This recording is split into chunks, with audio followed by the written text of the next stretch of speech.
नमस्कार। मैं माया और आप सुन रहे हैं नींद से जुड़ी हुई कहानियाँ।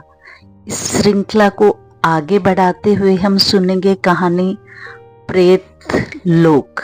बहुत समय पहले एक गांव में याना नामक एक बालिका रहती थी। पिछली बार की तरह इस बार भी गांव में भयंकर महामारी फैली। पिछली महामारी में याना के परिवार में उसकी माँ, दीदी, भाई और दादी की जानें चली गई थी। उससे पहले की महामारी में दादाजी, चाचा चाची और उनके बच्चों की जानें चली गई थी। अब केवल परिवार में याना और उसके पिताजी ही बचे थे, परंतु इस महामारी ने पिताजी को भी नहीं बख्शा। पिता की मृत्यु से इस नन्ही जान को बहुत आघात पहुंचा। याना अपने पिता से बहुत प्रेम करती थी। वह तो पिता की लाडली राजकुमारी थी। पिता भी उस पर अपनी जान छिड़कते थे। पिता के वियोग से याना को गहरा मानसिक आघात पहुंचा था। गांव वाले जब पिता के शव को दफनाने के लिए ले जाने लगे तो याना बिलक बिलक कर रोने लगी और पिता के शरीर से लिपटकर गांव वालों से कहने लगी, मैं शव को दफनाने नहीं दूंगी, शव यहीं पर पड़ा रहेगा, मैं खुद उसकी देखभाल करूंगी। याना के भोले मन को लगता था कि सर्वशक्तिमान भगवान अवश्य उसका रुदन सुनेंगे और उसके पिता को फिर से जीवित कर देंगे। गांव वाले भोली याना को समझा समझा कर थक गए कि मरने वाला कभी दोबारा नहीं आता। मगर याना अपनी जिद पर अड़ी रही, तनिक भी टस से मस नहीं हुई। अंत में गांव वालों को हार कर भारी मन से याना को रस्सियों से बांधना पड़ा ताकि समय से उचित संस्कारों के साथ शव को दफनाया जा सके। शव को दफनाने के बाद में गांव वालों ने याना की रस्सियां खोल दी। गांव की एक बूढ़ी महिला उसे अपने घर ले गई और याना से कहा, मैं तुम्हारा भरण पोषण करूंगी, अब से तुम मेरी बेटी हो, स्वयं को कभी अकेला मत समझना। याना की आंखों से आंसू थमने का नाम नहीं ले रहे थे। वह अपने पिता को याद करके रोती रही। बार बार पिता का सौम्य चेहरा उसकी आंखों के सामने घूम रहा था। इस तरह रात हो गई। बूढ़ी महिला और उसके परिवार के अन्य सदस्य सो चुके थे, परंतु याना का मन इतना व्यथित था कि वह सो नहीं पाई। बार बार उसकी नींद उचटती जा रही थी। याना ने चुपके से फावड़ा उठाया और घर से बाहर निकल पड़ी। रात के अंधेरे में वह फावड़ा लेके पिता की कब्र के पास पहुंची। याना फिर से रोने लगी। रोते रोते कब्र को खोदती जाती और कहती जाती कि मुझे आपके साथ रहना है, मैं यहाँ ऐसे अकेली नहीं रह सकती, मैं अकेली क्या करूँगी, मैं भी आपके पास आ रही हूँ। खुदाई के कारण जब ऊपर से मिट्टी हटी तो याना ने देखा पिता का शव कपड़े से लिपटा हुआ है। याना ने और जोर लगाकर अपने हाथों से मिट्टी को हटाया और कब्र के भीतर कूद गई। भीतर उसने देखा पिता का शव ठीक कब्र के बीचों बीच रखा हुआ था और कब्र के दोनों किनारों पर पिताजी द्वारा प्रयुक्त की गई वस्तुएं थी। याना ने उन वस्तुओं को इकट्ठा करके एक कोने में रखा और ठीक पिता के सिर के सामने वाले कोने में बैठ गई। बैठकर फिर रोने लगी। रोते रोते उसकी आंखें सूज गई थी। फिर थकी मंदी यह नन्ही जान नींद के आलिंगन में समा गई। शायद वह 3 दिनों तक सोई होगी, क्योंकि जिस दिन उसकी नींद टूटी उस दिन एक अद्भुत और अलौकिक घटना की साक्षी बनी। वह नींद से जागने के पश्चात याना पिता के शव को टकटकी लगाए देख रही थी। तभी उसने अत्यंत विस्मयकारी दृश्य देखा कि एकाएक पिता के शव में कुछ हरकत हुई। फिर जोर से कुछ फूटने की आवाज आई। उसने आंखें मलकर देखा तो पिता का शव जिस कपड़े में लिपटा था वह कपड़ा बीच से फट गया था। कपड़े के फटने के स्थान पर एक छेद बना और उस छेद से हल्का हल्का धुआं निकला। फिर उस धुएं ने धीरे धीरे एक आकार ग्रहण किया। उस आकार में से एक चेहरा उभरने लगा। याना ने चकित होकर आंखें फाड़ कर उसे देखा। यह चेहरा किसी अन्य का नहीं बल्कि यह तो उसके पिता का है। याना खुशी से उछल पड़ी। उसने पिता के हाथ को थामा, मगर यह क्या? पिता का हाथ उसकी नन्ही हथेली में नहीं समाया। वह हाथ को छू नहीं पा रही थी। अब उसने पिता के शरीर को छूने का प्रयास किया, किंतु शरीर भी पकड़ में नहीं आ रहा था। ऐसा लग रहा था मानो हवा को पकड़ने का प्रयास कर रही हो। याना ने सोचा, कितना विचित्र है, मैं पिता को पकड़ भी नहीं पा रही और वे मेरी ओर देख भी नहीं रहे। याना ने देखा पिताजी अपने ही शव के ऊपर बैठे हुए हैं।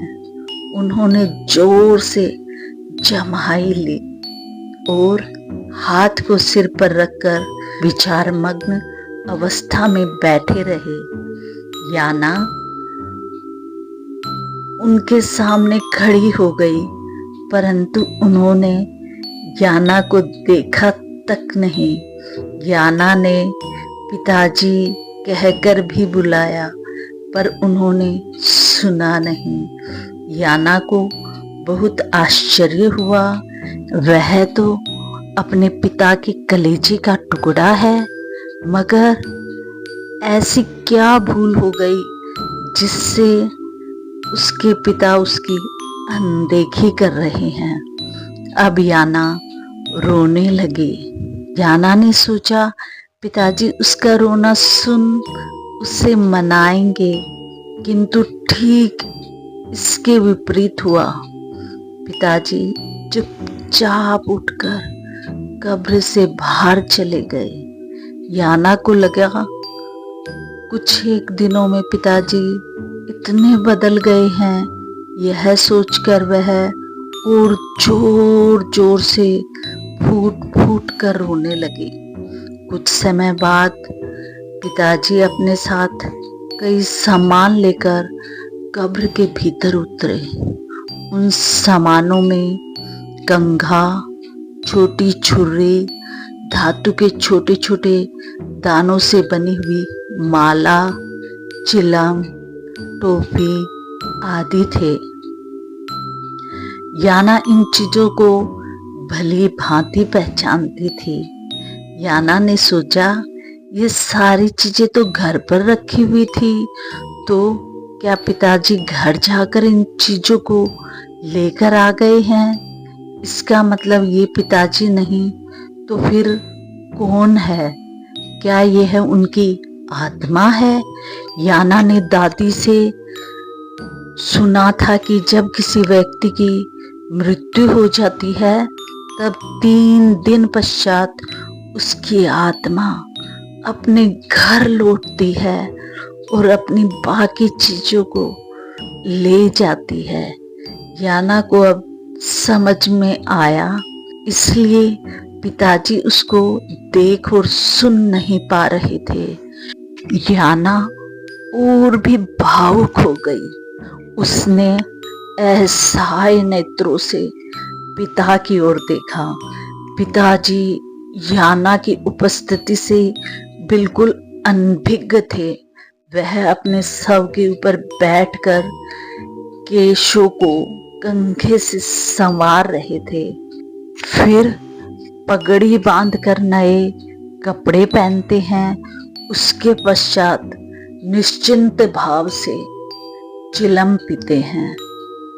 इस दौरान कब्र के कोने की मिट्टी धीरे धीरे फटने लगती है। पिताजी वहां कटोरे के पानी में अपना चेहरा निहारते हैं, पहने हुए वस्त्रों पर एक दृष्टि डालते हैं।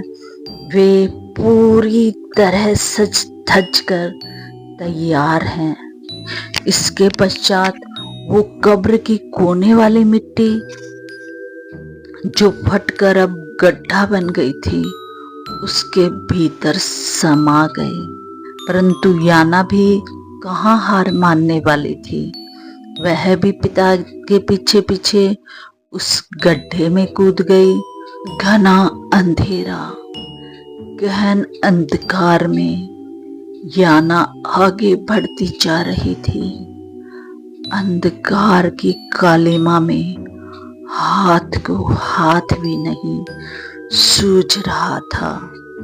केवल पिता की चिलम की रोशनी बीच बीच में किसी जुगनू की भांति जल और बुझ रही थी। ऐसा प्रतीत होता मानो वह किसी लंबी और अंधकार भरी सुरंग में किसी अदृश्य छवि का पीछा कर रही थी। याना निरंतर चली जा रही थी, जरा सा भी कहीं नहीं ठहरी।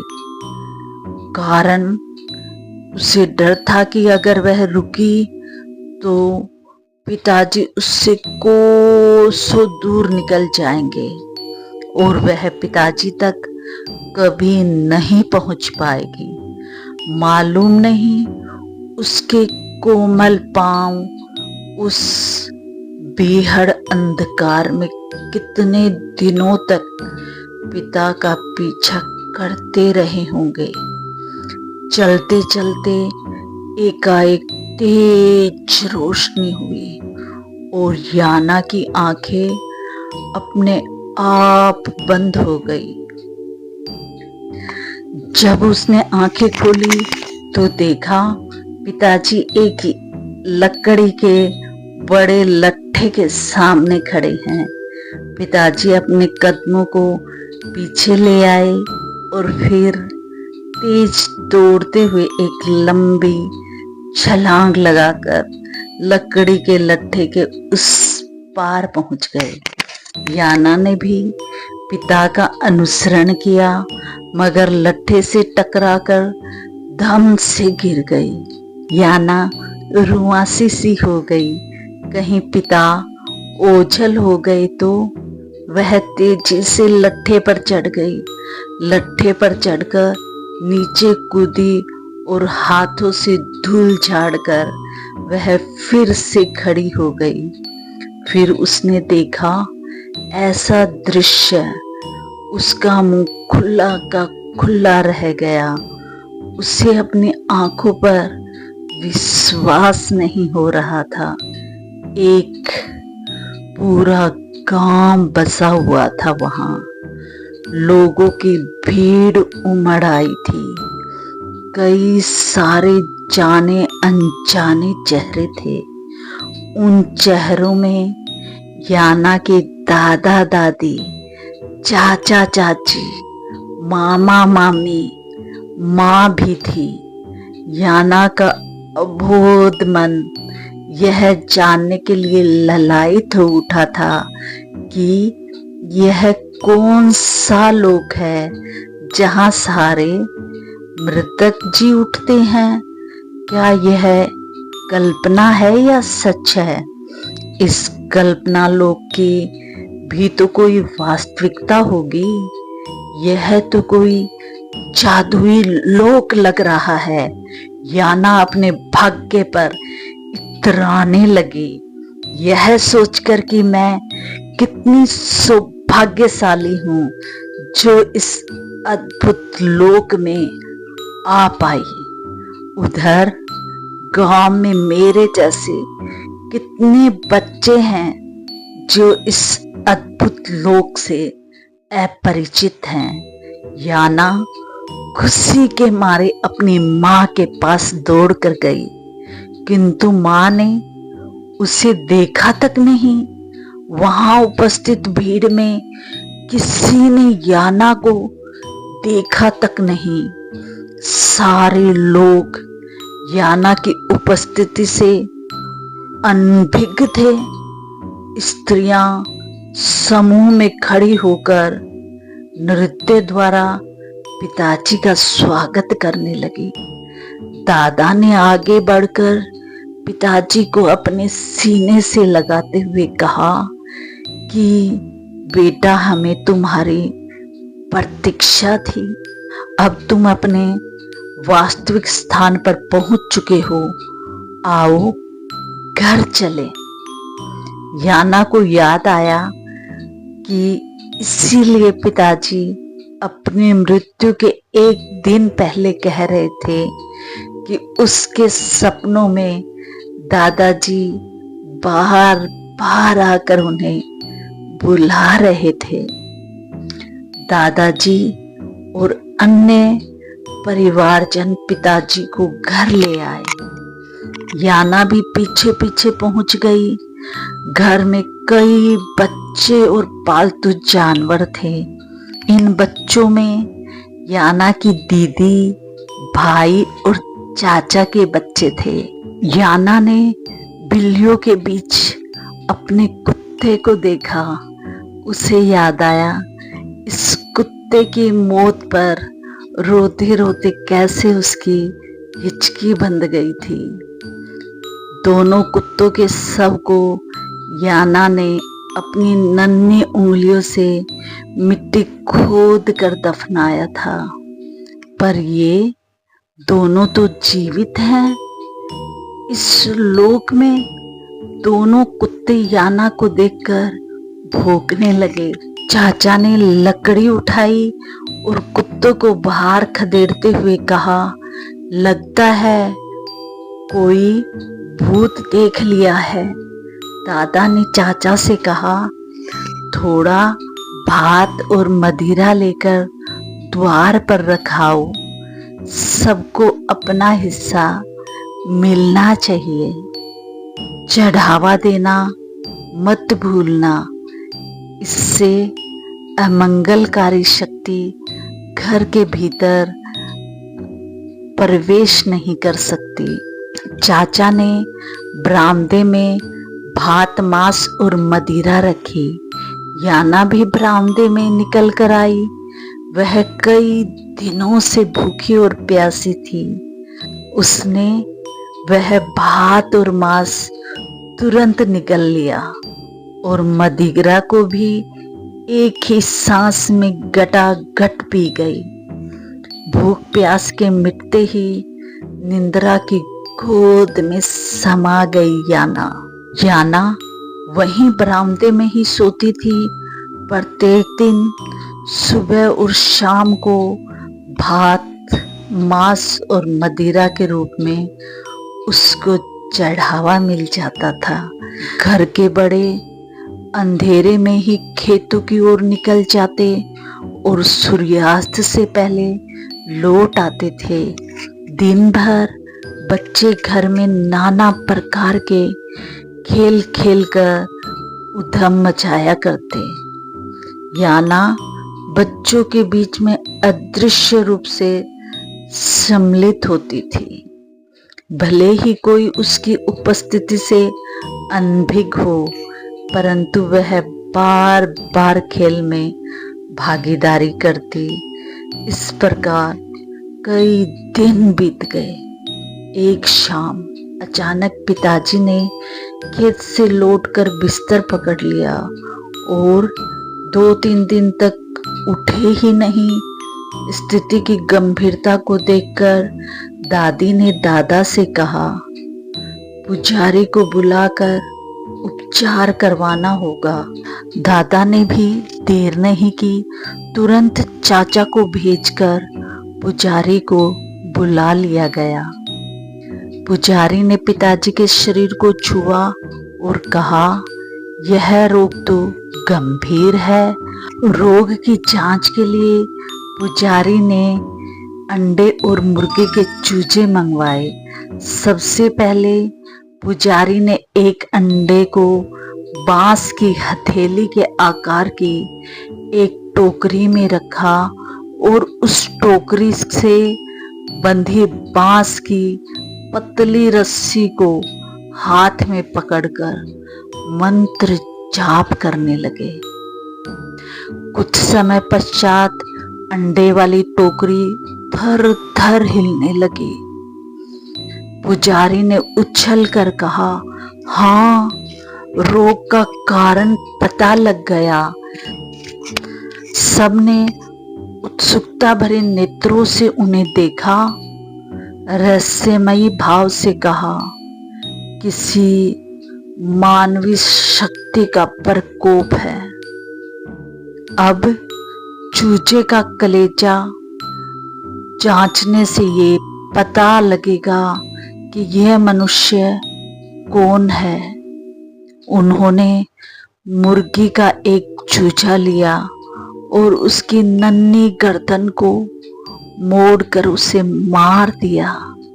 फिर छुरे से चूजे का सीना चीरकर कलेजा निकाल लिया और कलेजे को निर्मल जल से भरे पात्र में रखकर मंत्र का पाठ करने लगे। आंख मूंदे मंत्र का पाठ करते रहे। फिर एकाएक उनकी आंखें चमक उठी। पुजारी ने दादाजी को संबोधित कर कहा, एक मनुष्य लंबे समय से आपके बेटे का पीछा कर रहा है। यह कहकर वे घर के भीतर एक परिक्रमा लगाकर बैठ गए। पुजारी ने कहा, अब मैं अपनी चमत्कारिक शक्ति से उस मनुष्य को यहाँ बुलाऊंगा। फिर कुछ मंत्र बोलकर द्वार की ओर फूका। याना सम्मोहित होकर खुद ही उनके पास आकर खड़ी हो गई। पुजारी ने याना से उसकी पहचान पूछी।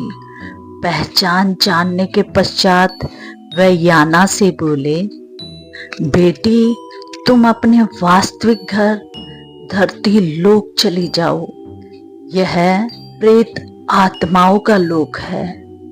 तुमने इस लोक में अनधिकार प्रवेश किया है। तुम्हें लौटना ही होगा। यह कह पुजारी दादा को बताने लगे कि याना नामक तुम्हारी पोती अपने पिता का पीछा करते करते इस लोक तक पहुंच गई है। यह सुनकर परिवार वाले दहाड़ मार मार कर रोने लगे। याना की माँ ने पुजारी से रोते हुए ये विनती की कि एक बार वह याना को देखना चाहती है, कृपया अपनी दिव्य शक्ति से वह याना के दर्शन करवा दे। रोग की अवस्था में पड़े याना के पिता ने भी कर्राते हुए जीभ से याना के नाम को पुकारा, एक बार मुझे मेरी फूल सी बेटी के दर्शन करवा दीजिए। क्या ये संभव नहीं है?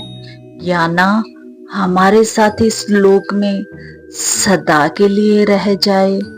आप तो सर्व शक्तिशाली हैं। पुजारी ने तटस्थ भाव से उत्तर दिया, सारी शक्तियों की एक सीमा होती है। जो शक्ति किसी सीमा में नहीं बंधती वह तो विनाशकारी ही हो सकती है।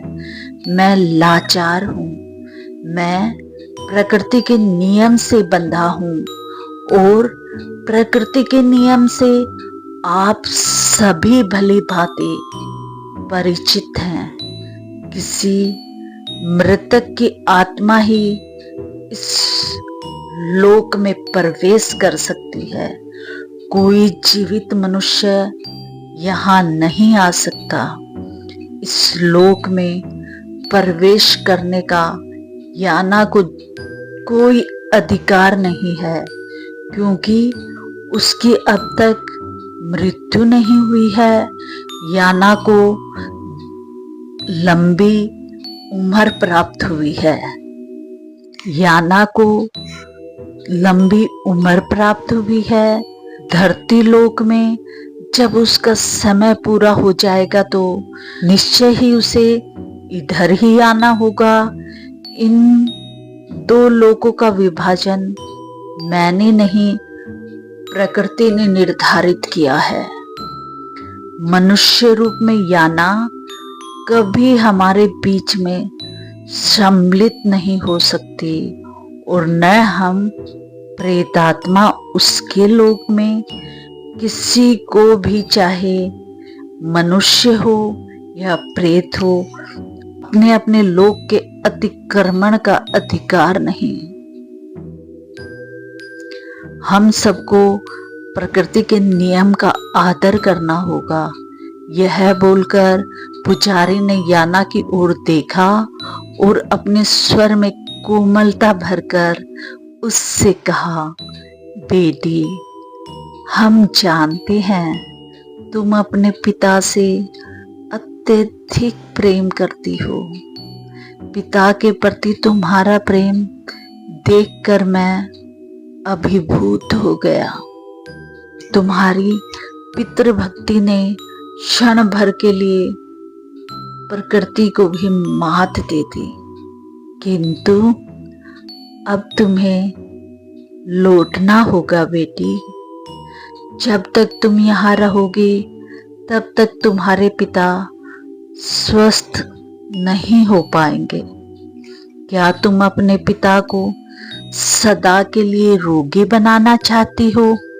याना भर्राए हुए स्वर से बोली, नहीं, कभी नहीं। मैं लौटने के लिए तैयार हूँ।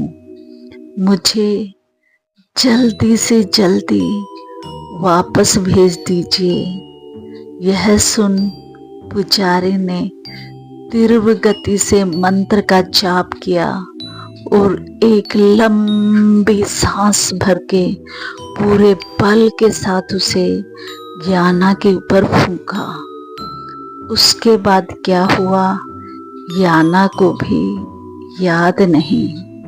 जब याना की मूर्छा टूटी तो स्वयं को उस बूढ़ी महिला के घर में पाया, जो पिता की मृत्यु के पश्चात उसे अपने घर ले आई थी। पुजारी का कथन बिल्कुल सत्य सिद्ध हुआ।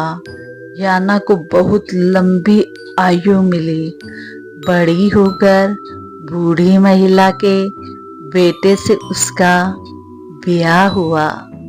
दोनों के कई बच्चे हुए, फिर इन बच्चों के भी ब्याह हो गए। याना ने तो अपने पड़पोते पड़पोतियों की शादी भी करवाई। फिर एक दिन बिना किसी को कोई कष्ट दिए नींद में ही वो चल बसी। उधर याना का हर्ष उल्लास के बीच बड़े धूमधाम से स्वागत किया गया और अंततः अपने परिवारजनों की प्रेत आत्माओं से उसका फिर से मिलन हो गया। आप सभी से विनम्र अनुरोध है कि आप ऐसी कहानियाँ सुनते रहने के लिए चैनल को लाइक कीजिए, शेयर कीजिए और सब्सक्राइब कीजिए।